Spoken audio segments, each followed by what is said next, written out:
사랑하는 CTS 시청자 여러분, 안녕하십니까? 예종교회를 섬기고 있는 설동훈 목사입니다. 오늘 고린도전서 10장 1절로 13절의 말씀을 근거로 해서 실패를 거울로 삼아 일어서자라는 주제로 말씀을 드리고자 합니다.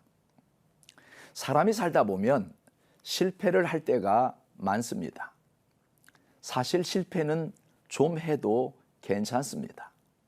중요한 것은 실패를 거울 삼아 좌절하거나 포기하지 않는 정신이 필요한 것입니다. 저도 그렇지만 현대인들은 거울을 많이 봅니다. 거울을 자주 보는 이유는 자신을 점검하기 위해서요. 일종의 자기 관리를 위해서 거울을 봅니다. 거울의 사전적 의미는 얼굴이나 여러 가지 모습을 비춰보는 기구, 모범이나 교훈이 될 만한 사실, 즉 귀감을 뜻합니다. 마찬가지로 마음에도 거울이 있습니다. 자기 속에 감추어진 마음이 마음의 거울을 통해 얼굴에 비춰집니다. 철학자 아리스토텔레스는 말하기를 사람이 웃는 것은 우월감 때문이라고 했습니다. 사람에 따라 위트는 지성에서 나오고 코믹은 골격에서 나오고 유머는 고차원적인 웃음을 유발시키는 것이므로 마음의 여유에서 나온다고 말합니다. 그러므로 얼굴에 웃음을 담을 수 있는 자는 자신의 삶을 윤택하게 할 수 있는 성공적인 사람입니다. 그래서 인성이 중요하고 인격이 중요합니다. 그러나 사람이 세상사 모든 경험을 다 할 수는 없습니다. 책 읽기가 왜 중요한가 하면 우리가 책을 통해 다른 사람이 실패한 경험을 거울 삼아 깨달음을 얻을 수 있기 때문입니다. 비록 간접 경험이지만 그 간접 경험을 통해 지혜를 얻게 되고 실패를 예방할 수 있게 되는 것입니다. 오늘의 본문에도 보면 이스라엘 사람들의 광야 생활에서의 사건이 우리에게 왜 중요한가를 말하고 있습니다. 그 이유는 이스라엘 백성들이 광야 생활에서 반복하는 실패를 통해 말세에 사는 우리가 어떻게 살아야 할 것인지 깨달음을 얻을 수 있기 때문이라고 본문 11절에 기록하고 있습니다. 그들에게 일어난 이런 일은 본보기가 되고 또한 말세를 만난 우리를 깨우치기 위하여 기록되었느니라. 또 사도 바울도 말하기를 구약의 이스라엘 백성들이 광야 생활에서 실패했던 사건들을 통해 오늘날의 신약시대의 성도들이 자신을 스스로 살펴보고 조심하는 본보기로 삼아야 한다고 가르치고 있습니다. 그렇다면 광야 생활을 통해 본보기로 삼아야 할 것들을 생각해 보겠습니다. 첫째로 광야 교인이 모두 구원받는 것은 아닙니다.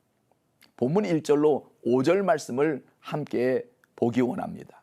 형제들아, 나는 너희가 알지 못하기를 원하지 아니하노니 우리 조상들이 다 구름 아래 있고 바다 가운데로 지내며 모세에게 속하여 다 구름과 바다에서 세례를 받고 다 같은 신령한 음식을 먹으며 다 같은 신령한 음료를 마셨으니 이는 그들을 따르는 신령한 반석으로부터 마셨음에 그 반석은 곧 그리스도시라.